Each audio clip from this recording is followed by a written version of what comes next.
আল্লাহ রসুল সাল্লাল্লাহু আলাইহি ওয়াসাল্লাম নবীজির জীবদ্দশায় 4 আমল কখনো নবী ছাড়ে নাই। কয় আমল? সবাই বলেন কয় আমল? 4 আমল। 1 নাম্বার হলো আশুরার রোজা নবীজি কখনো ছাড়ে নাই। 2 নাম্বার হলো জিলহজ মাসের 1 থেকে নিয়ে 9 তারিখ পর্যন্ত এই 9টা রোজা আল্লাহ রসুল কখনো ছাড়ে নাই। 3 নাম্বার হলো আইয়ামে বীজের রোজা, প্রত্যেক মাসে 3টা রোজা আল্লাহ রসুল সাল্লাল্লাহু আলাইহি ওয়াসাল্লাম ছাড়ে নাই।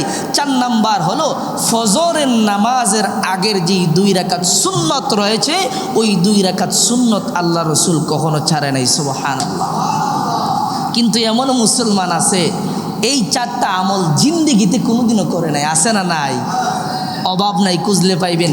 ঈদের নামাজে আসে, বাসা থেকে পুরাতন টুপি একটা বাহির করে কোনো রকম ঈদের নামাজে আসে। এমনও আসে ঈদের নামাজেও আসে না।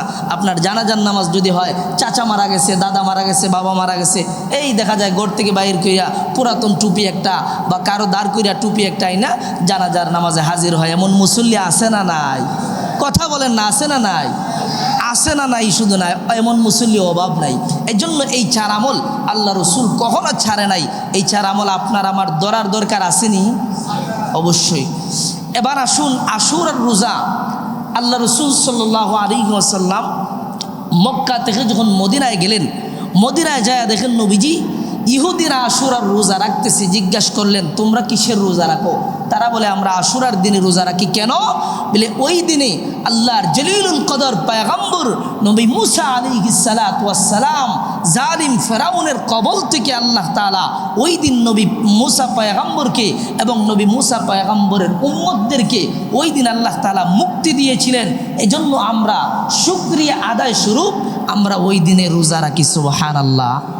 ইহুদিরা পালন করতেছে। আল্লাহ রসুল সাল্লাল্লাহু আলাইহি ওয়াসাল্লাম বললেন তোমাদের চাইতে মুসা পয়গম্বরের মহব্বত আমার দিলের ভিতরে বেশি। নবীজি জানায় দিলেন ও আমার সাহাবীরা, ইহুদিরা রোজা রাখে একটা, তোমরা ইহুদিদের বিরোধিতা করতে যাইয়া তোমরা রোজা রাখবা 2টা, হয়তো 9-10 না হয় 10-11। রোজা কয়টা? আশুরার রোজা কয়টা? আরো জোরে বলেন, রোজা কয়টা? 2টা। হয়তো 9 তারিখ 10 তারিখ আর না হয় 10-11 তারিখ 2টা রোজা রাখবেন।